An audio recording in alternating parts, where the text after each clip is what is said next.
them in Game 3. It is a blisteringly fast top 8. We have other updates as well, but we'll get into this match first. We have Jonathan Berg. Lost Game 1 to Obzon Control. Now, one of the things of his post-board plan is he goes toward cards like Mastery of the Unseen here, which he actually does have in play. Can be very difficult for John Lim's Obzon deck to deal with. Now, John does have a copy of Dromoka's Command main and 1 board, so he's not cold to Mastery of the Unseen. He can get it off the table with a 1-for-1, but he's going to want to do that soon before Jonathan starts making lots of 2/2s.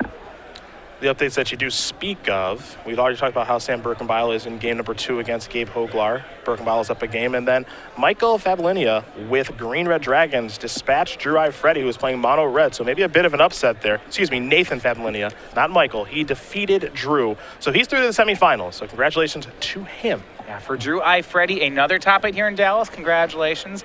Still looking for that trophy, but 2 top 8 finishes in Standard Opens is a great achievement. When we come to town, life is pretty good for Drew. 4th land for Berg means that he can start doing things like Mastery of the Unseen. Depends what else he has in hand, though. The one thing is that there's a clock on this matchup from Berg's side because John Lim does play 3 copies of Elspeth Sun's Champion, and that is a very difficult card for Green-White Company to get through. It's like a ticking time bomb, really. He's got to have something going before Elspeth shows up. Here's a Warden of the first tree. Yeah, so as much as he might want to just make 2/2s at a really slow pace, slowly grind card advantage out from John, that doesn't work as well because of the presence of Elspeth. Here's a Hero's Downfall. Yeah. John can Valorous Stance to save. He will. Okay. I mean, right now, this is just a resource trade that's happening. I don't think this is terrible for John. Resource trading is something that Obzon Control is usually interested in. Land 5 for John, getting very close to Elspeth. So Jonathan's not going to be able to win before Elspeth. The question is now how John Lim can deal with the board, especially Master the Unseen. Lim's hand is 1 Siege Rhino and 3 copies of Obzon Charm. That's a lot of Obzon Charms. That's a lot of a powerful card. Here's a Siege Rhino. He's going to deploy that. Of course, game 3, send 3 damage Berg's way. Yeah. 3. So the Obzon Charm is very powerful, it's very versatile, but it is also slow. While John cashes in these Obzon Charms, Berg can generate card advantage off Mastery of the Unseen. Remember, the winner of this will go on to play against Drew Zamora.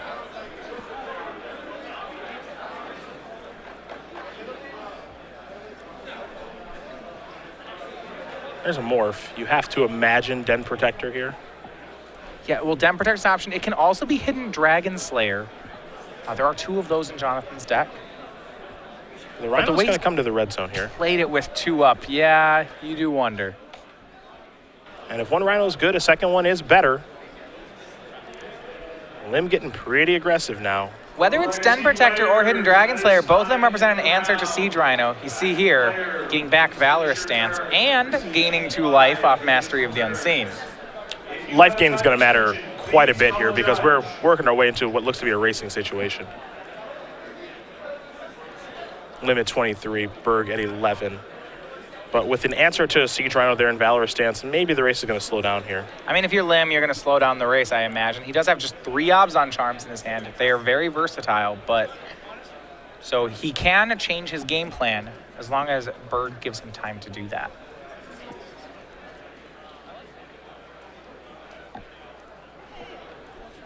Master of the Unseen, though, a difficult card for Obzon Control to deal with.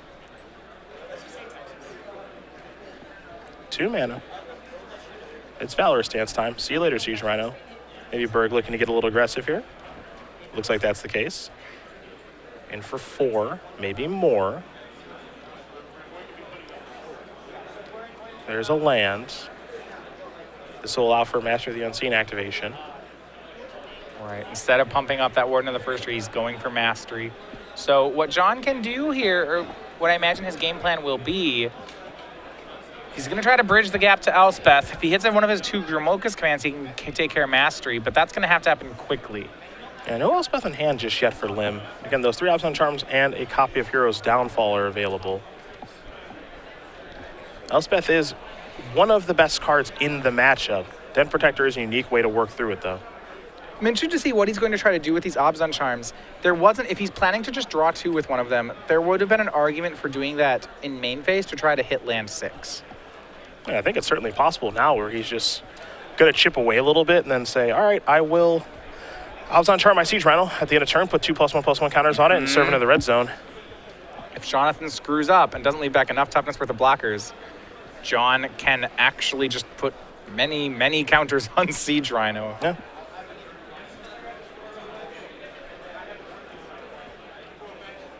A trap has been set. It feels that way. Lim is trying to set a trap here on Berg. We'll see what does happen moving forward.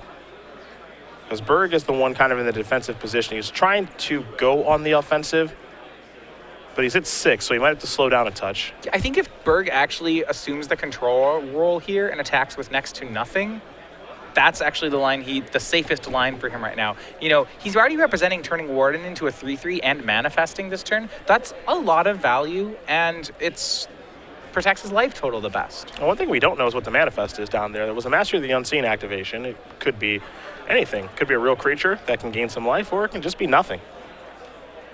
By the way, it looks like Berg is reaching to come to the red zone. He is not messing around. Right. He's going after Lim's life total. Nope, he's not the control deck here. Just kidding. He is attacking. And that might be going into John's trap. 3, 4, 5, 6 points of damage dealt.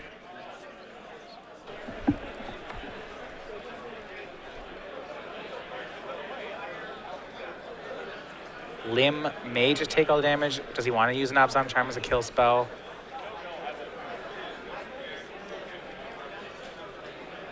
Looks like he's going to draw 2, lose 2. Dramoka's Command is one of the 2 cards he hits. He's going to be able to do that this turn, get rid of Mastery if he wants to, fight down one of Berg's creatures. This is huge. He'll definitely get to see whether or not Berg has a kill spell if he makes this play. Oh, and there's your planes. Command was actually a pretty nice draw there. Jeez. No, that was the card he wanted. All right. Let's see what the modes are here momentarily. Have to think half of it is going to be sack a creature. Or sack an enchantment. Right, sack an enchantment. Thank you. And Looks like it's going to be sack an enchantment, fight Den Protector.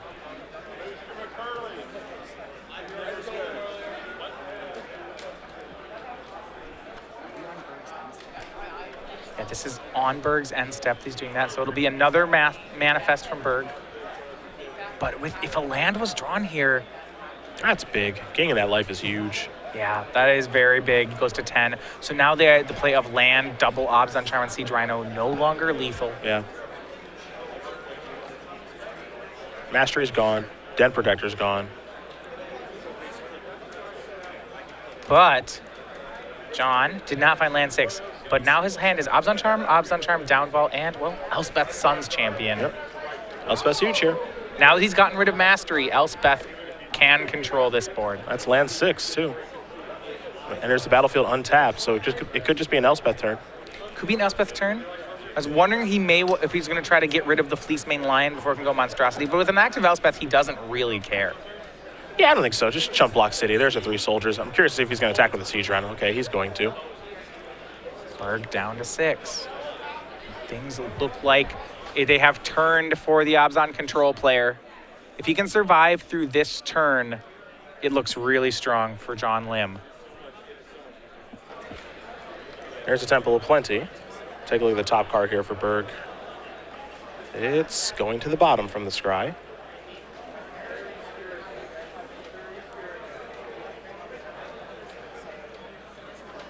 Can he get through Elspeth? I mean, Elspeth is really, really hard for his deck to beat.